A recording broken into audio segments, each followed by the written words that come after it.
personal. In 2000, he was sentenced to nearly 16 years in federal prison. Today, he is the director of ReEntry Affairs for the City of Bridgeport, leading a comprehensive program that connects returning citizens with community resources and potential jobs. He is also the executive director of Vision of Purpose, a social justice organization based in Connecticut that provides recovery, support, coaching, and counseling. If that weren't enough, he is also the author of 9 Steps to Fall Up When You Trip Down, Converting Mistakes into Miracles, for which he was selected Author of the Year of the 2016 Breezy Author Legacy Awards. We're very fortunate to have Mr. Duke today to provide some closing remarks and I'm sure a call to action.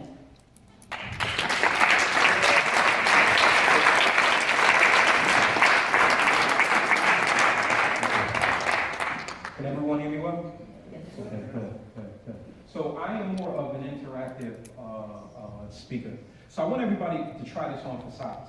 My history, this is called a response. Interactive, okay? My history is not my destiny.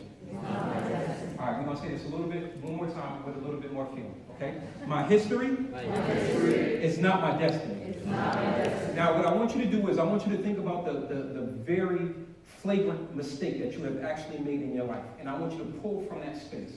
And I want you to say it with conviction, and I want you to say it with all the gall that you can muster. My history is not my destiny. Why is my history not my destiny? Why is my history not my destiny? One of the reasons why my history is not my destiny is because 139599014 is my federal registration number.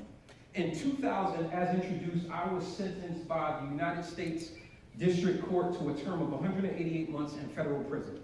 What does that mean? That meant that during the course of my incarceration, there were 3 things that happened to me that actually repositioned me to where I am now. The first thing that happened to me was that I had a spiritual conversion. I am unapologetically Christian, and I'm unapologetic about individuals who are currently serving time, developing and fostering their faith. The second thing that happened with me was I developed what I call my educational acumen. I was fortunate enough to be in one of the only facilities in the Bureau of Prisons that offered the KSAC program. KSAC is an acronym for the Credential Alcohol and Substance Abuse Counselor.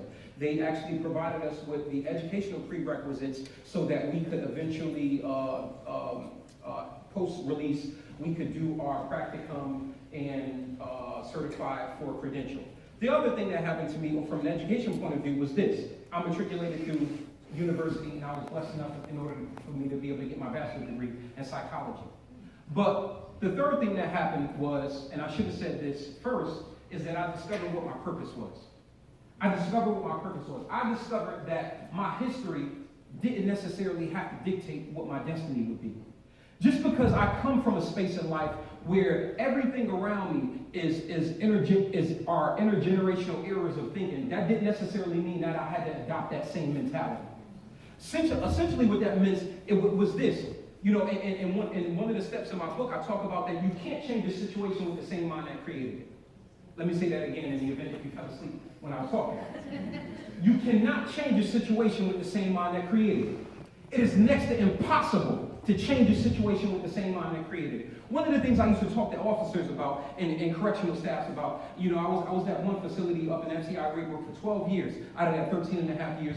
And, you know, they used to have these notions about ex-offenders, and they used to have these notions and these stigmas about individuals who committed crime. And I used to ask them just a very piercing question. I used to ask them, have you ever been in a dead-end job? And inevitably they would say yes. Or I would say, have you ever been in a dead-end relationship? Or have you ever been in a financially constricted situation? And inevitably they would say yes. And I would counter back. It just goes to show that you don't necessarily have to have a 9-digit registration number in order to be doing time. Some of us are doing time in our finances. Some of us are doing time in our marriages. Some of us are doing time on dead-end jobs. But the fact of the matter is that all of us can relate to what it's like to do time. All of us can relate to what it's like to do time. How does that translate into a call to action? First and foremost, this is what we have to understand. We have to understand that people don't care how much you know until they know how much you care.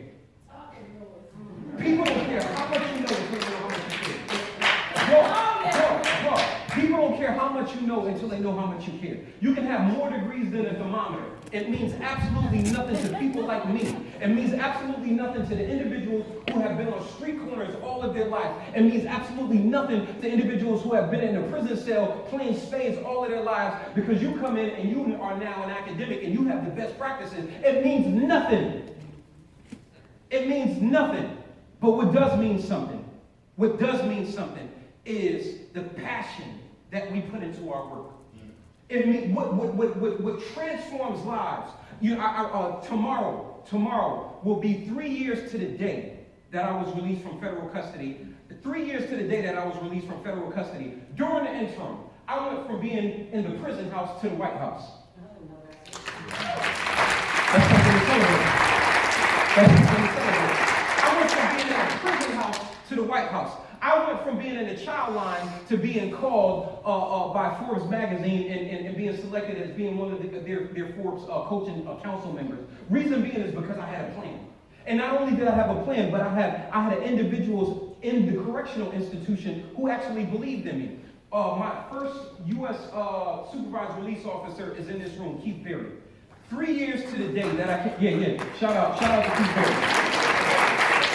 One of the best supervised release officers that an individual can get. 3 years to the day that I came home tomorrow, I sat in his office. And when I sat in his office, he began to do a query, and he began to ask me all of these biopsychosocial questions, etc. And when we got down to the nitty gritty, he had asked me, he said, Lewis, what have you done since you've been in jail and since you've been in custody? And I began to dissertate what I've done. And he asked me, what did you do prior to you going into custody? I dissertated what I've done. He said, what is going to stop you from doing everything that you prepared for in the time that you've been in jail?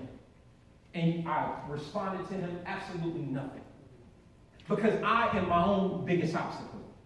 And what we need to be able to communicate to our returning citizens is this. Number one, that you're not an enemy.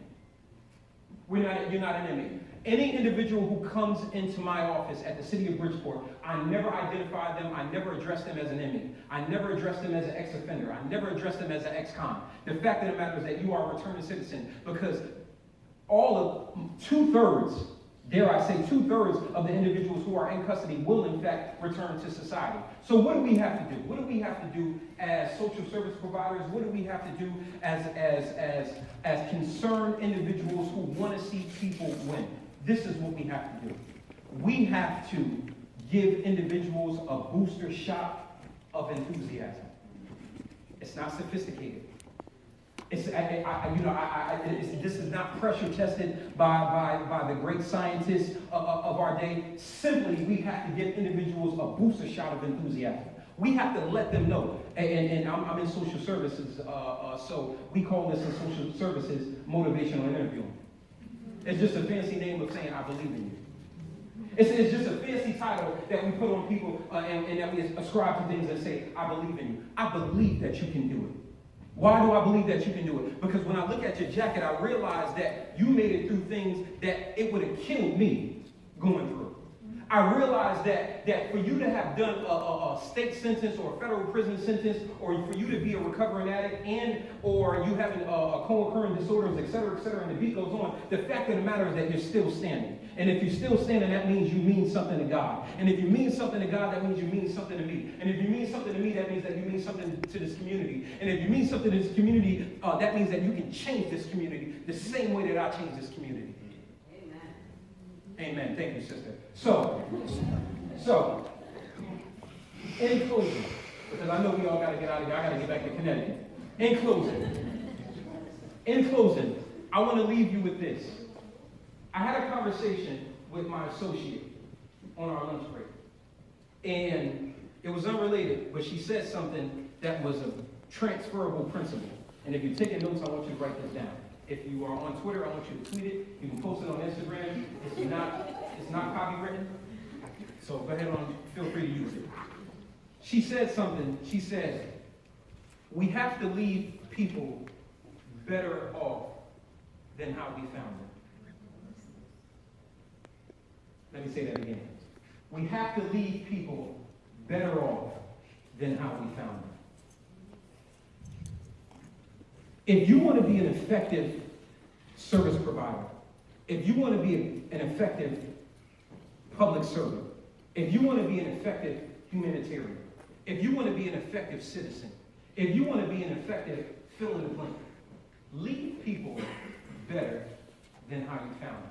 I guarantee if you don't see an immediate reward on your investment, you'll eventually see a very good return on your investment. Thank you for your time. Everybody,